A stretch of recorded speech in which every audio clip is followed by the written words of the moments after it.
नमस्कार छात्रों।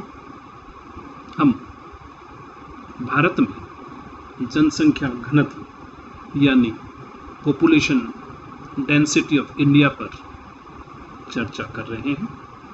घनत्व के बारे में हम जानते हैं कि यह प्रोपोर्शनेट होता है, प्रोपोर्शन बताता है।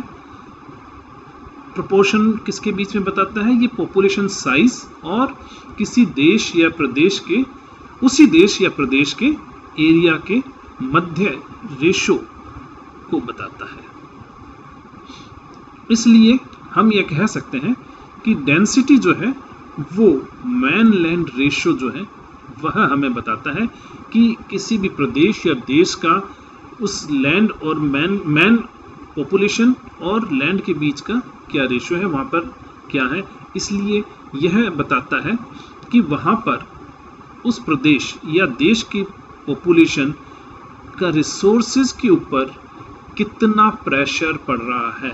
सेम पॉपुलेशन अगर बड़े एरिया में है तो उस प्रेशर, वहाँ पर पॉपुलेशन का प्रेशर उस एरिया के अंदर कम होगा, लेकिन वही सेम पॉपुलेशन अगर छोटे एरिया में है तो उसके रिसोर्सेज के ऊपर प्रेशर ज़्यादा होगा। इसका मतलब वहाँ पे डेंसिटी ज़्यादा होगी। डेंसिटी ज़्यादा होने का मतलब है कि वहाँ पे लैंड रिसोर्सेज के ऊपर उस प्रदेश में जनसंख्या का जो बोझ है, जनसंख्या का जो प्रेशर है वह काफ़ी अधिक है। यह हम जानते हैं कि भारत की जनसंख्या 121 करोड़ थी 2011 की जनगणना के अनुसार, और यह जो है 2011 में भारत की डेंसिटी जो थी, पॉपुलेशन डेंसिटी, वो 382 व्यक्ति प्रति वर्ग किलोमीटर थी, यानी 382 पर्सन्स पर स्क्वायर किलोमीटर 2011 की जनगणना के अनुसार घनत्व था, जो पिछली जनगणना यानी कि 2001 में 325 था, जो इसका बढ़कर के 382 हो गया था। इसका अंदाजा हम पॉपुलेशन प्रेशर की जब हम बात करते हैं तो इसका अंदाजा हम इस प्रकार लगा सकते हैं कि विश्व का 2.4% एरिया भारत के अंदर है, जबकि उसकी पॉपुलेशन जो है 17.5%, यानी विश्व की कुल 17.5% जनसंख्या भारत में रह रही है। या दूसरे शब्दों में अगर हम कहें तो संसार की 17.5% जनसंख्या 2.4% क्षेत्रफल में निवास कर रही है। इसका उल्टा अगर हम देखते हैं तो यूएसए, जिसका क्षेत्रफल संसार के क्षेत्रफल का 7.2% है, लेकिन वहाँ पर केवल 4.5% जनसंख्या संसार की निवास करती है। तो नेचुरल रूप से अगर हम देखें तो पॉपुलेशन प्रेशर जो है वो नेचुरली यहाँ पर आपको दिखाई दे रहा है कि भारत में पॉपुलेशन प्रेशर जो रिसोर्सेज के ऊपर है वो यूएसए के तुलना में बहुत अधिक है। यहाँ अब हम भारत में डेंसिटी की चर्चा करते हैं, पॉपुलेशन डेंसिटी की चर्चा हम कर रहे हैं।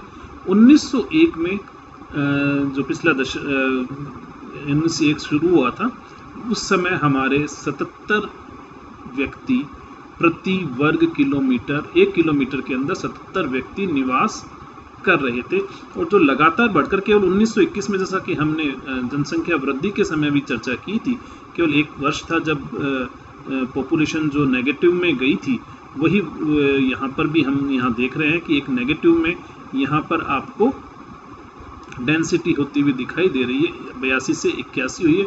बाकी सभी दशकों में अगर हम देखें तो आपके डेंसिटी लगातार बढ़ती ही जा रही है।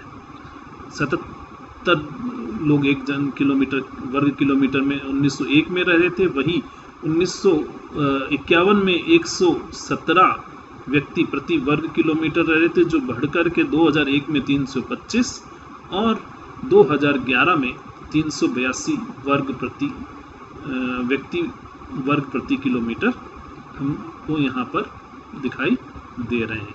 ये हम देख रहे हैं लगातार इंक्रीज हो रहा है, 13, 14, 25, 35। यहाँ पर लास्ट में अगर हम आकर के देखें तो ये हमारे लिए शुभ संकेत है कि अंतिम दशक जो जनगणना का था, यानी 2001 से 2011 के बीच में यहाँ से लगातार हमारा घनत्व बढ़ता जा रहा था। घनत्व तो बढ़ ही रहा है, लेकिन घनत्व इंक्रीज होना जो है वो इतना इंक्रीज हो रहा था, इसमें इंक्रीज होने की दर में कमी आई है। परसेंटेज चेंज में अगर हम देखें तो 21% बढ़ा था 2001 के अंदर, यानी 91 से 1000 के दशक में, जो घट करके 17.5% हो गया। तो ये हमारे लिए एक शुभ संकेत है कि हमारी पॉपुलेशन जो है वो उसकी वृद्धि दर कम हो रही है। अब हम अगर स्टेट्स के बारे में चर्चा करें, जैसा कि वितरण में हम चर्चा की थी, सर्वाधिक जनसंख्या जो निवास करती है वो कहाँ पर निवास करती है? उत्तर प्रदेश में लगभग 20 करोड़ जनसंख्या है, और हमारा भारत देश की लगभग 16 पॉइंट कुछ प्रतिशत जनसंख्या जो है वह उत्तर प्रदेश में निवास करती है। लेकिन उत्तर प्रदेश का एरिया बड़ा है, इस वजह से उसकी डेंसिटी जो है, उसका घनत्व उतना बड़ा अधिक नहीं है। जब हम देखते हैं वही पॉपुलेशन और रिसोर्सेज का प्रेशर के रूप में जब हम देखते हैं तो हम ये पाते हैं कि जो बिहार है उसकी डेंसिटी सर्वाधिक है भारत के अंदर। 1102 व्यक्ति प्रति वर्ग किलोमीटर में निवास कर रहे हैं बिहार के अंदर। दूसरा सबसे अधिक जनसंख्या घनत्व वाला जो राज्य है वह पश्चिम बंगाल है, जिसमें 1029 लोग प्रति वर्ग किलोमीटर निवास कर रहे हैं। यहाँ हम आपको ये बताना चाहेंगे कि 2001 में पश्चिम बंगाल ऐसा राज्य था जिसकी जनसंख्या घनत्व भारत देश में सर्वाधिक था, 903 हुआ करता था, और ये प्रथम इसकी रैंक थी, जो 2011 के अंदर सेकंड रैंक पर आ गया, और फर्स्ट रैंक पर बिहार राज्य है वह आ गया। थर्ड स्थान पर आपका केरल है, जो 2001 में भी तीसरे स्थान पर था, और 2000 ये था। इसके पश्चात उत्तर प्रदेश जो सबसे ज़्यादा जहाँ पर जनसंख्या है वह चौथे स्थान पर है घनत्व के रूप में। फिर ये है आपका हरियाणा, तमिलनाडु, पंजाब, झारखंड, आसाम, गोवा। यहाँ पर आपको एक इंटरेस्टिंग चीज़ आपको नज़र आएगी कि ये कुछ राज्य हैं जिन्होंने आपस में अपनी जगह जो है वह परिवर्तित की है। जैसा मैंने अभी आपको हाल ही में एग्जाम्पल दिया था, 2001 में पश्चिम बंगाल जो था वह सर्वाधिक घनत्व वाला राज्य था, यानी फर्स्ट प्लेस पर वेस्ट बंगाल था, पश्चिम बंगाल था, जो 2011 में सेकंड पोजीशन पर आ गया। बिहार 2001 में सेकंड पोजीशन पर था, जो 2011 में 1 नंबर पोजीशन पर आ गया। इसी प्रकार से हरियाणा ऐसा राज्य था जो 2001 में 7वीं रैंकिंग पर था घनत्व के हिसाब से, और 2011 में 5वीं रैंकिंग पर आ गया। पंजाब जो 2001 में 5वीं रैंकिंग पर था वह अब 7वीं रैंकिंग पर आ गया है।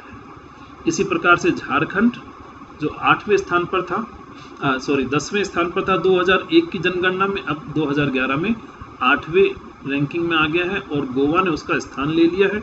गोवा जो 2001 में 8वें स्थान पर था वह 10वें स्थान पर आ गया है। यहाँ आप ये देख सकते हैं हरियाणा 5वें स्थान पर है, जो 7वें स्थान पर था 2001 में, और पंजाब जो 5वें स्थान पर था अब 7वें स्थान पर आ गया। इसी तरह झारखंड जो 10वें स्थान पर था वो 8वें स्थान पर आ गया, और गोवा जो 8वें स्थान पर था 2001 में वह 10वें स्थान पर आ गया है। तो यह इन प्रदेशों ने, इन राज्यों ने आपस में अपना डेंसिटी एक तरह से चेंज कर लिया। इसका मुख्य रीजन वहाँ पर पॉपुलेशन ग्रोथ का ही रहा है। ये इसके पश्चात हम ये देखते हैं कि ये अंतिम कुछ स्टेट हैं जिनकी घनत्व सबसे कम है। राजस्थान 18वें पोजीशन पर है 2001 में भी और 2011 में भी, इनमें कोई ज़्यादा परिवर्तन नहीं हुआ है। ये लास्ट के 5 स्टेट हैं, मणिपुर, नागालैंड, सिक्किम, मिजोरम और अरुणाचल प्रदेश, जिनका पॉपुलेशन घनत्व सबसे कम है। इसमें भी सिक्किम, मिजोरम और अरुणाचल प्रदेश का घनत्व 100 से भी कम है। तो केवल 3 ऐसे राज्य हैं जिनका घनत्व 100 से कम है। 100 व्यक्ति प्रति वर्ग किलोमीटर क्षेत्रफल में जो रह रहे हैं उससे भी कम है। यहाँ आप ये यूनियन टेरिटरीज देख रहे हैं। दिल्ली जो है वह सर्वाधिक घनत्व वाला प्रदेश है, जो ये भी पूर्ण राज्य का दर्जा इसको प्राप्त नहीं है। तो यहाँ हम ये देख रहे हैं कि सर्वाधिक जो घनत्व अगर यूनियन टेरिटरी और राज्यों को मिला दिया जाए तो दिल्ली के अंदर सबसे अधिक घनत्व पाया जाता है। और इन जनरल अगर आप देखते हैं तो राज्यों की अपेक्षा यूनियन टेरिटरीज में घनत्व अधिक है। लक्षद्वीप तक आप 5 नंबर तक देखें और इनके रैंकिंग में आप देख रहे हैं कि कहीं पर कोई परिवर्तन नहीं हुआ है। 2001 और 2011 के बीच में दिल्ली का घनत्व 11,297 व्यक्ति प्रति वर्ग किलोमीटर है। इसी तरह से चंडीगढ़ का 9,000 है, पुडुचेरी का 2,500, दमन दीव का 2,100, लक्षद्वीप का 2,000 और हमारा राज्य का सर्वाधिक घनत्व कितना था 1,100। अगर हम इनको साथ में अगर लेकर के चलते हैं तो बिहार हमारा 6ठे नंबर के ऊपर आ जाएगा, क्योंकि पहले 5 स्थान पर आपके यूनियन टेरिटरीज हैं। उसके बाद दादर और नगर हवेली तथा अंडमान निकोबार है, जिनमें अंडमान निकोबार भी ऐसा स्थान है जहां पर 100 से कम घनत्व है। ये आपको मैप के जरिए दिखाया गया है कि आप यहाँ पर मैप में देख रहे हैं कि ये छोटा सा स्थान है यूनियन टेरिटरी ऑफ दिल्ली, जहाँ पर 9,340 घनत्व था 2001 में। केवल ये एकमात्र ऐसा स्थान है जिसकी जनसंख्या घनत्व 1,000 से ऊपर है। बाकी सारे के सारे प्रदेश ऐसे हैं जिनका 1,000 से कम घनत्व है, यानी कोई भी प्रदेश ऐसा, राज्य ऐसा नहीं था 2001 के अंदर जिनका घनत्व 1,000 से ऊपर रहा हो। 2011 में स्थितियां बदल गई, 2 राज्य ऐसे हो गए, बिहार और पश्चिम बंगाल, जिनका घनत्व 1,000 से ऊपर आ गया। यहाँ पर आपको ये सीधी एक चेन दिखाई देती है, ये फिर 500 से 1,000 के मध्य के प्रदेश हैं। फिर आपके ये जो कम ऑरेंज कलर में आपको दिखाई दे रहे हैं, ये सारे के सारे आपके ऐसे हैं जिनका 250 से 500 के मध्य है। नीचे तमिलनाडु और केरल ऐसे हैं जिनका 500 से 1,000 के मध्य आपका घनत्व है। फिर आ जाते हैं आपके मध्य के स्टेट, राजस्थान जो सबसे बड़े आपके राज्य हैं, राजस्थान, मध्य प्रदेश और छत्तीसगढ़, इनमें भी आप इनकी जो है वो 100 से 250 के मध्य आपका घनत्व है। यही यहाँ पर आपको दिखाई देता है। ये कुछ ये हैं 2011 के अंदर। कुछ ऊपर के जो उत्तर पश्चिमी, उत्तर पूर्वी राज्य हैं उनका घनत्व बहुत कम है। सिक्किम है 100 से कम है, अरुणाचल प्रदेश हमने कहा था 100 से कम है, और इसी तरह से मिजोरम, इनका 100 से कम है। तो इस प्रकार से इनका ये डिस्ट्रीब्यूशन अगर हम देखें मैप के अंदर डेंसिटी का, तो ये हमको दिखाई देता है। धन्यवाद।